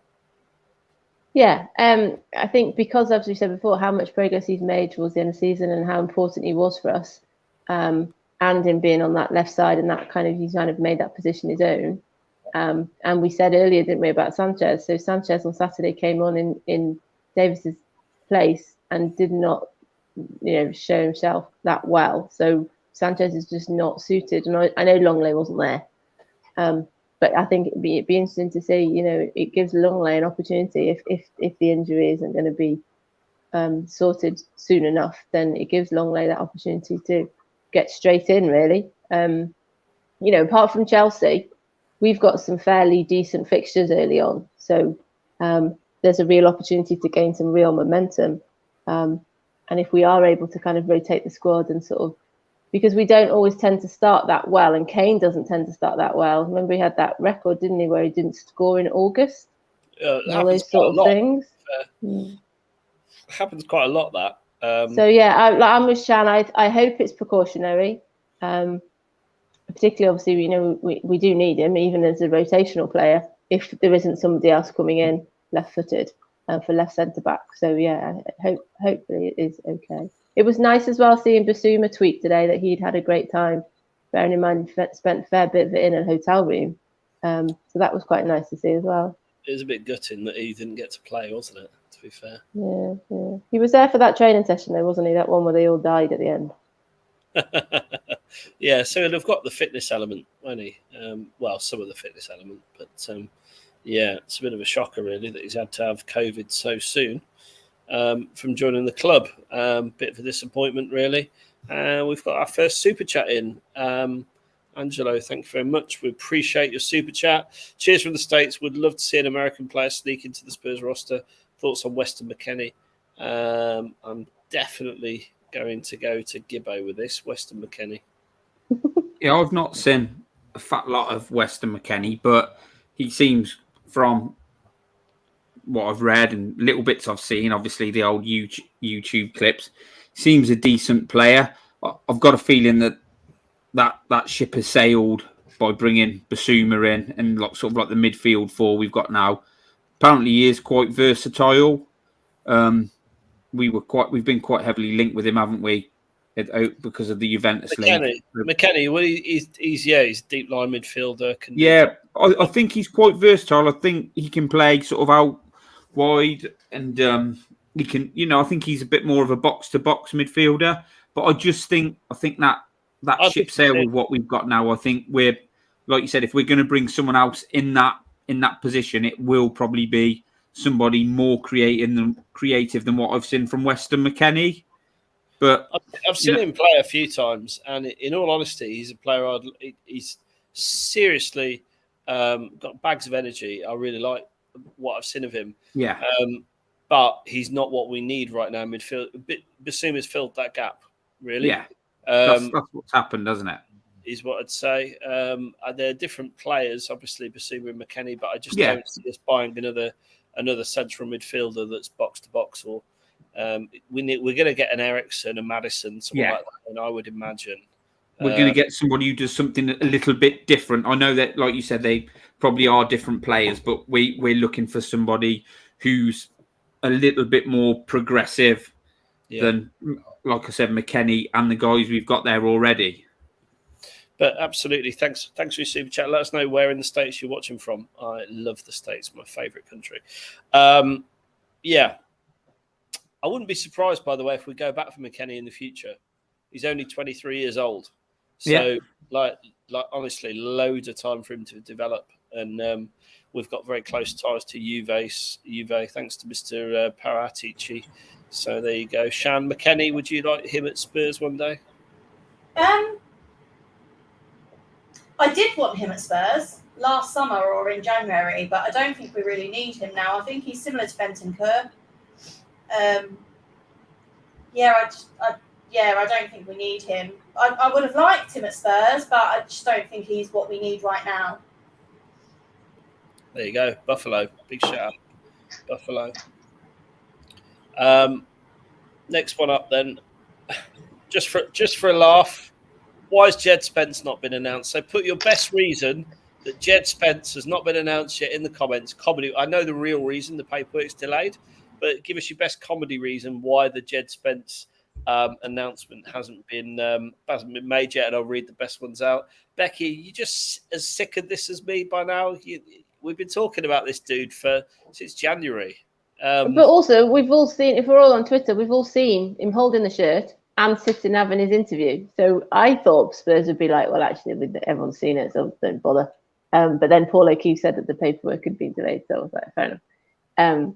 Yeah, I think it's such a shame because the poor guys that have to deal, I know they get paid for it, I don't mean it like that, but the people who have to do the announcement videos. We had on Friday, the 6 Sense thing and I see Jed people and all of that business was quality. To kind of emulate that because there's been this weird delay as well. That it must be quite hard work for them. I'm quite looking forward to come up to seeing what actually comes from all of that. I wanted that. There you go. 6 Spence. Yeah. I see Jed people.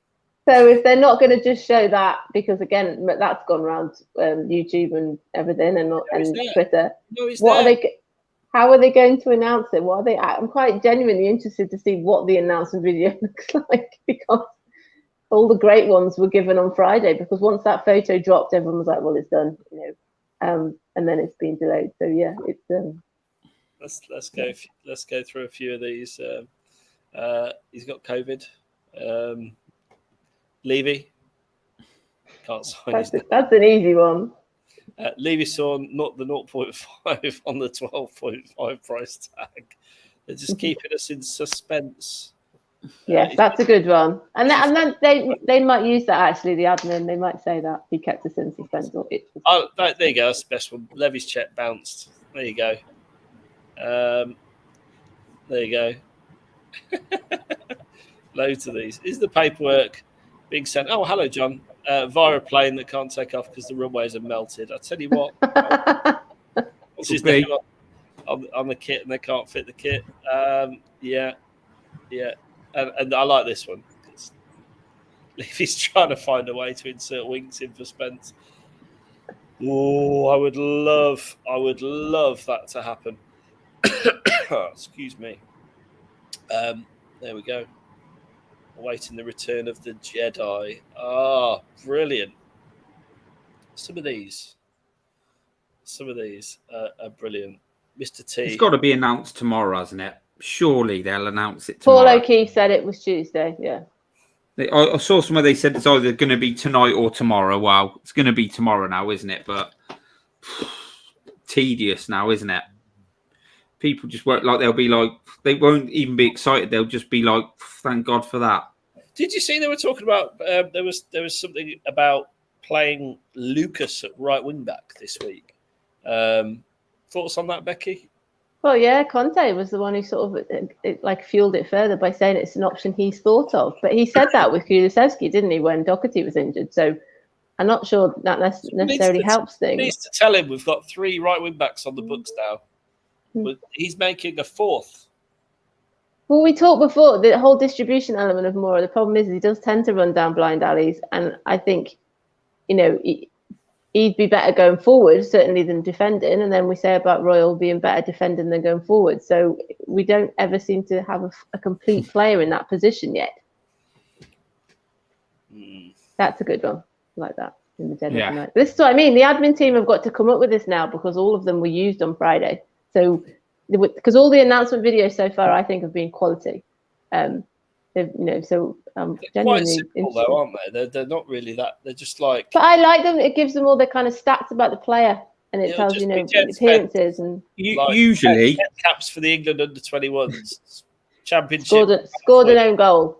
Championship. Usually, just before we sign somebody, if you check the Twitter, sometimes they're under the description of they put a little do something with the emojis, didn't they? Like with Bale, we had some numbers, didn't we? Like the shirts he's worn. Yeah, the pinned tweet always used to change. Yeah. They don't do that anymore because they know that everybody's looking for that.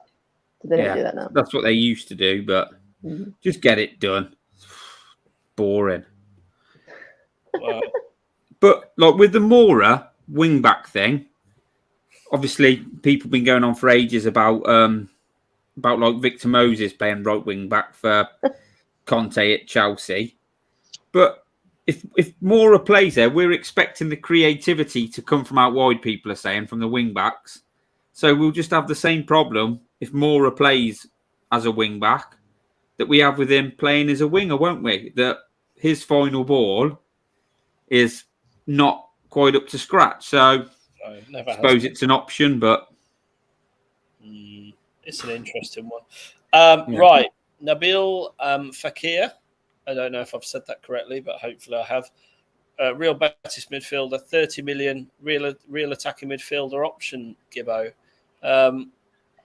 What are your thoughts on this? Do you think that's likely to happen? We're clearly sniffing around looking at attacking midfield options. Yeah, we're getting linked, aren't we? We're getting linked to those now. Now the Spence saga is nearly at its end. Wow. We're sort of getting linked with more attacking midfielders, and we'll probably get a link to a lot more. But Fekir, I'm not. I saw that on Twitter today, and I saw the link, and I didn't think it was a really good source that it was coming from. But if he's the guy they choose, then they know a lot more than me. I've not seen, like I said, I've not seen lots of it. But yeah. But someone said he failed a medical at Liverpool. He was at Lyon. Was he the guy that was at Lyon? He was at Lyon for many years, and we were linked to him many years. Yeah, we were linked. Yeah, a lot. So I like that one, Craig. No Fekir chance. I'm not sold on that one. I haven't seen lots of him, but I saw a little video today of like the ball going out to him. There was a defender off him a bit, but he was sort of like juggling the ball. He's not going to be able to do shit like that in the Premier League, is he? Not going to be able to do shit like that in the Premier League. Love it. He chips in with a few goals. Yeah. He's quite a what's the word? He's quite a skillful player, as you've touched on, really. But Fekir's had injury problems. Martin Blue's illustrated my point perfectly. There you go. Too many injuries and not the player he was. I think he's a good player. But is he as good as Madison? I think it's just a case of us being linked with every like attacking midfielder going now. That's what usually happens, isn't it? So we'll see. We shall see. I think the Madison link has got more leg than that, seeing as it's come from somebody like Paul O'Keefe as well, who's sort of closer to the club. I think this is a fair point from Jeff. We need to bring in a homegrown player. Got to keep the quotas up with Tanganga going out. I mean, that's a fair point, isn't it, Becky? Because we lose another homegrown player, and then Harry Winks is we talk about shifting Harry Winks on. We're going to need a couple of English players. Obviously, we're signing Spence, hopefully, eventually. But yeah, and it's like we said, it's whether we use Alfie Devine, isn't it, and players like that as well. But yeah, certainly, it's like we said. Unfortunately, if they become homegrown, they all instantly seem to be more expensive as well. So that's the tricky one. But yeah, that Fekir, I've never heard of him at all. No, I've heard of him. I've seen him play. I've seen a few snippets of him, really. But he's not. Certainly, if it was a choice between the two. Oh, Shan's back. Hello, Shan. Fekir, do you know much about Fekir? No, not really. You've seen the links. I mean, the good thing is we're just saying we've been linked with a lot of attacking midfield options, so I think we can see it's a priority. Yeah, I mean, he was Giovanni Lo Celso's replacement. Yeah. So, yeah. I mean, Matty Hayes said it was pretty much a non-starter when we spoke to him earlier today, but yeah, I don't know anything about him other than that, to be honest. No worries. Well, here's the question for you, Spurs fans, and you can play this in the chat too. Let us know what your next priority is. So, who do we need to go after in the window to finish our business? And will Shan have anything to discuss on deadline day this year when she does a marathon 10-hour show? Becky, what positions do you think we need to go after as priorities? Attacking midfielders. We've talked before about centre backs and left centre backs, but if they're they've brought Longley in with a view to that being possibly something for next summer, then yeah, attacking midfielders. So that we said, to be against those teams with the low block and where we need to sort of change things up, and don't ask me to list any because I don't know any, but that's certainly a position I think we need. Gibbo?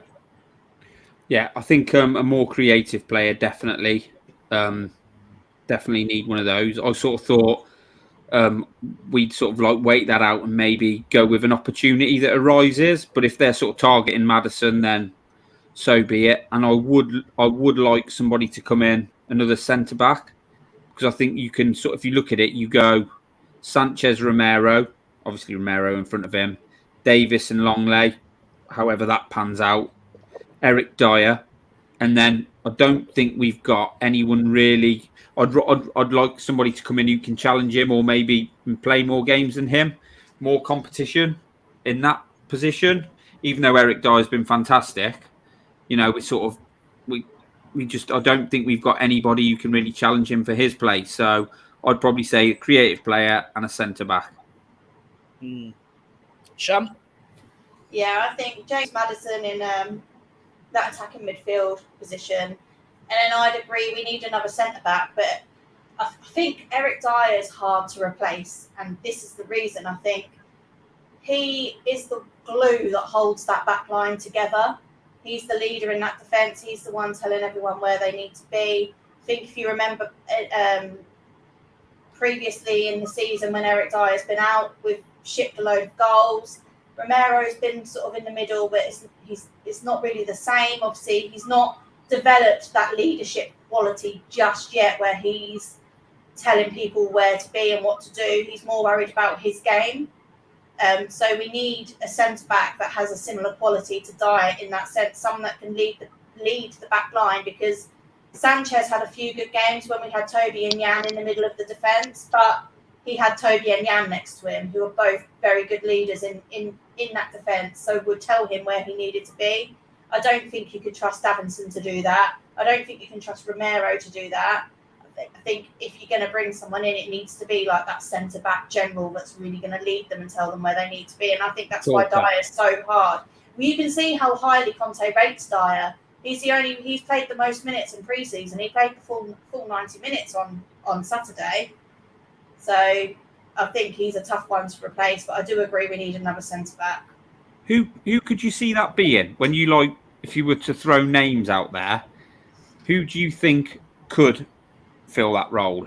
It's really hard because the centre-back Spurs like aren't available this summer, like Vardiol, Bastoni. They're the names that Spurs really like. They're top of the list, and that's why we got Longley in as sort of a stopgap until we can sign the players that we really want to sign. That's what sort of makes me. I don't think we'll sign a centre-back unless one of our top targets becomes available at the end of the window. So, like, this guy's not a top target. There's no way we go for him. But when you're talking about, like, Eric Dyer, somebody similar to him is like Connor Cody, isn't it? I'm not saying we go and sign Connor Cody, or that's the one we should be after. I don't think Connor Cody's as good as Eric Dyer. No, but if Eric Dyer was to get injured or needed a rest, I think Cody could go in and do that job. He's an excellent talker. He's probably not as good in the air as Eric Dyer, but I think he could do that job. I'm not saying I don't think there's any chance we'd go for him, but when I just think that role, he could fulfill that role for Spurs because he can ping a ball, he can play a bit of football. I'm talking about maybe going and getting a bloke you go to walk. I don't know how much they'd want for him, but I think he could be. Obviously, we're saying we don't want players who are backup, but I think he could back Dyer up, and in certain games, take certain games off him. I think he could do that.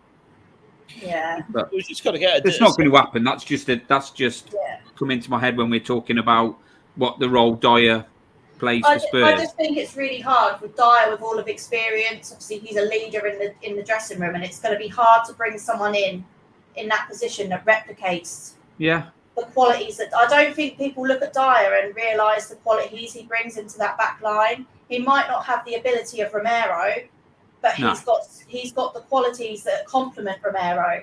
So because Dyer is the way he is, Romero can express himself the way he does. And having Dyer in the defence, it makes Ben Davies better. It makes Romero better. So I think it's really, really difficult to replace. Yeah, I agree. You could get a better defender than Eric Dyer, but it's those leadership qualities that is the glue, which was the success of our back line. We only shipped, 5 goals in 10 games at the end of the season? Yeah. He's a good organiser, isn't he? He organises, and you can hear him. You can always, you can tell that he's telling people where they need to be and pulling people in where they need to be. So yeah, that's the bit. It's getting it's all right getting somebody in, but you want somebody like Van Dijk. Yeah. John Stones, obviously, we're never going to be able to sign him from City, but he'd be like, that's the type of player we'd need to bring in. Yeah. But I mean, how old is John Stones? I think we could have got John Stones a couple of years back, but he has a lot of injuries as well, doesn't he? He's out a lot. If we want to get players in, we want players we can rely on. He's always injured. Yeah. It's difficult. It is difficult. That's what I'm saying. I'm trying to think. It's really hard to think of one person, like a player that could bring the same qualities to our back line as Dyer does. I'm sorry, Pau Torres would, in my opinion, be a great shout. I think he may be, but that's if he can do that. But I think there's an element of what Dave Harris says is correct, but then again, you see Van Dijk making mistakes in high-profile matches. Sometimes it happens to all centre backs. You're not going to get someone that is completely mistake-free. Look, Romero cost us a few goals last season. Didn't he? Romero gave away a penalty at City, but it's Romero, so we forgive that. He got caught under the ball a couple of times as well, didn't he? He got caught under the ball a couple of times in with crosses coming in. I think Shan's right.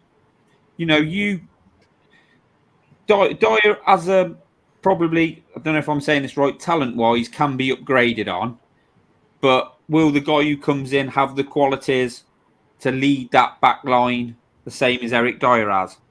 So, and I think to get a player like that, you're spending big money. If you want both, that is big money. That is Van Dijk money. Maybe Koulibaly would have been all right. The guy who's just gone to Chelsea.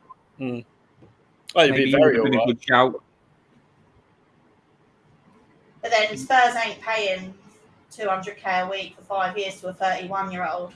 No, but that's the problem we've got, isn't it? Mm-hmm. That is the problem we've got, but it's a problem that I think we'll solve this window.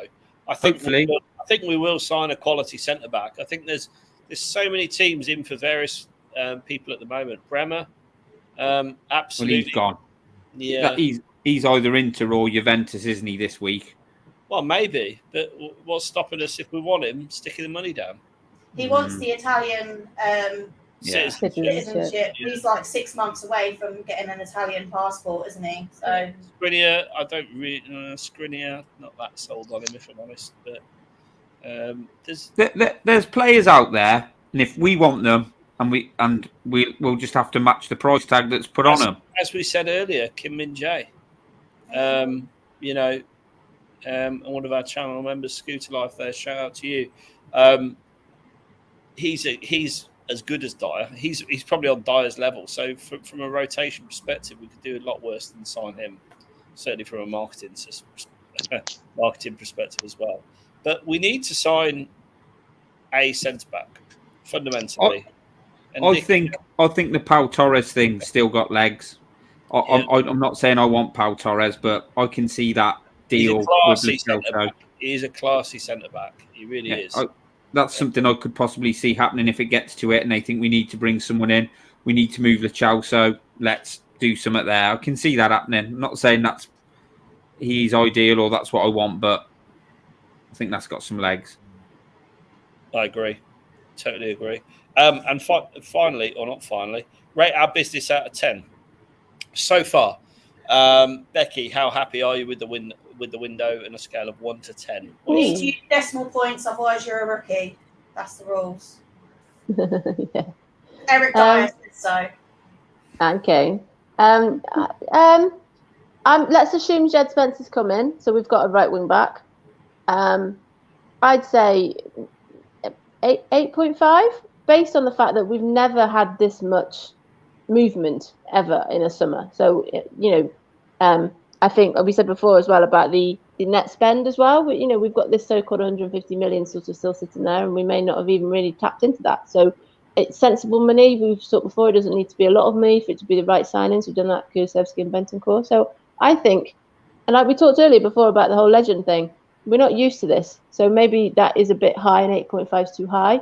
But I remember the dross and how it was summers of absolutely nothing. So, and my Jack's very excited as well. So for me, I think it's an 8.5.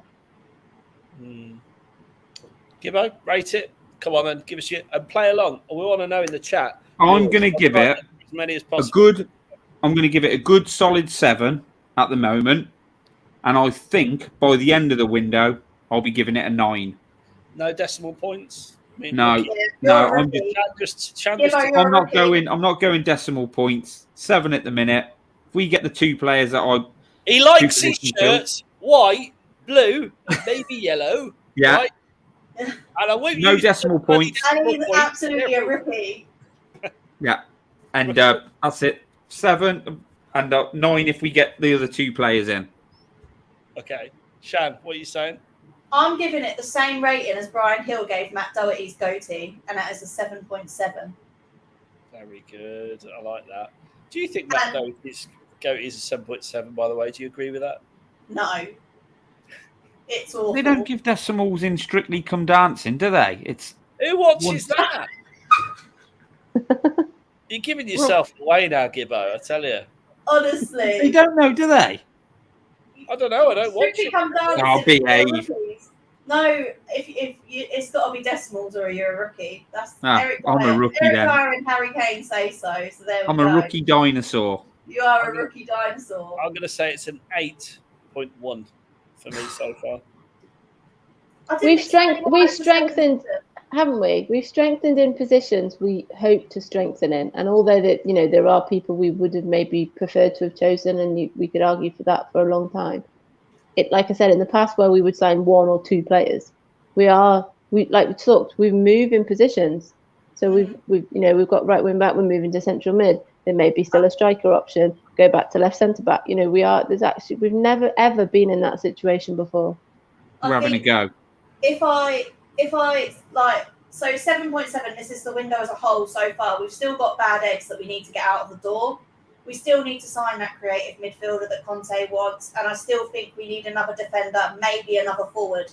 If we can get all that business done, it's a solid 10.0 for me. If we can get that business done, I don't think you can fault the window at all.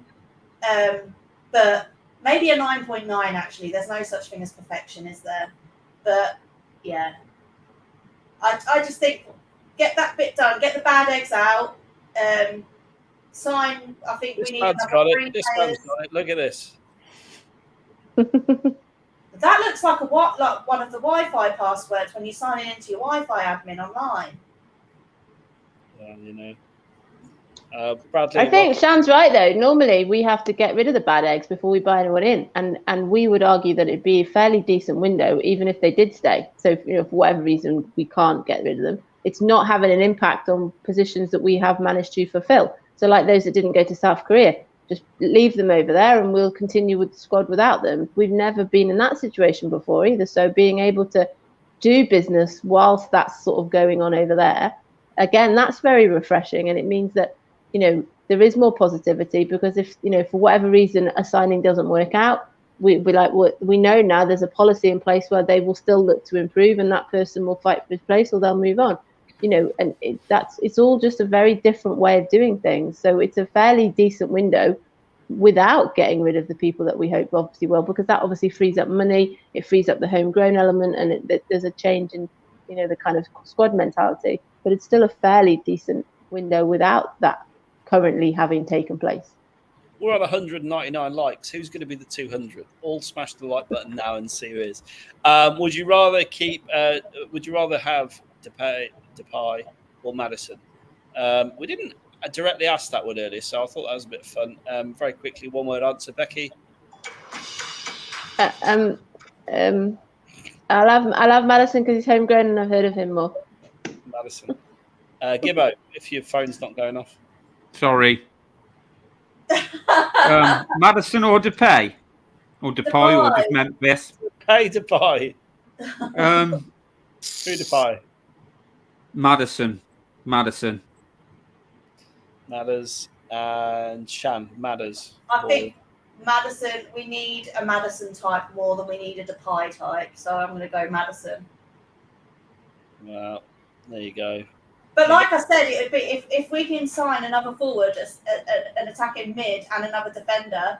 Depay and Madison are two of those, so that would take me up to a solid 9.1, and then the defender would take me to the 9.9. I think.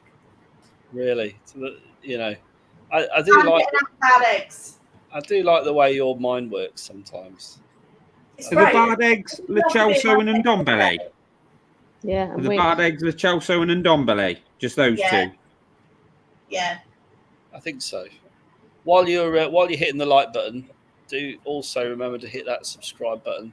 And if you're feeling extra generous, hit the subscribe button, then hit the bell.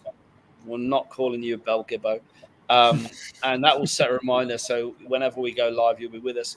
And you won't miss the Sandro show this Wednesday live. We're going to have Sandro, Tottenham Hotspur legend, on the show. So look out for the big reveal post on that. We'd love to see you back then. I'm going to wrap up now. I keep freezing. My mic's, it's a camera. Also, I wish I was. The Shan Show. The Wednesday Club. The Wednesday Club. And we're back Friday for the Friday Club. So I think the running order of Wednesday is 8. We're talking to Sandro. 9. Shan's got a wonderful show, and then Friday we're back with the Friday Night Club, getting sozzled probably. Becky, you'll be on a plane then, or are you around? On Friday. Are you here? When do you leave? You're going on holiday, aren't you? On Friday. There you go. So maybe you'll be able to watch us in the air with Wi-Fi. Who knows? Okay. Yeah. Shan, thanks for joining us this evening. It's been a pleasure as ever. Thanks for having me. Isn't it nice to have a positive vibe and atmosphere? Firstly, this channel's always got a positive vibe and atmosphere, I would just say. But the whole Spurs collective, every channel you go on is now positive. No one's quite so whingy. Well, mostly. Season hasn't started yet. There's always the anomalies out there. An anomaly, yeah. And I'm still getting blocked left, right, and centre on Twitter. So that's standard. Gibbo, thanks so much for joining us again. No, thanks for having me on. Glad to be on a different night. Love being on a Wednesday, but it's nice to do another night as well. So yeah, good show. Flirting with a Monday. And Becky, have a great holiday, firstly, and thanks for your time this evening. All right, thank you. I'll be watching from holiday and still keeping in touch. And then we get back on. We get back the night before the season starts as well. So really, we're back. Brilliant. Yeah. Got my ticket today for the Southampton game. You all going? Yeah. Are you there for that? Yeah. Jack got his ticket through the supporters club as well, so he'll be there. We can all meet up, have a beer. Yeah. Very nice. Very nice. Very nice. And until next time, come on, you Spurs. Come on, you Spurs.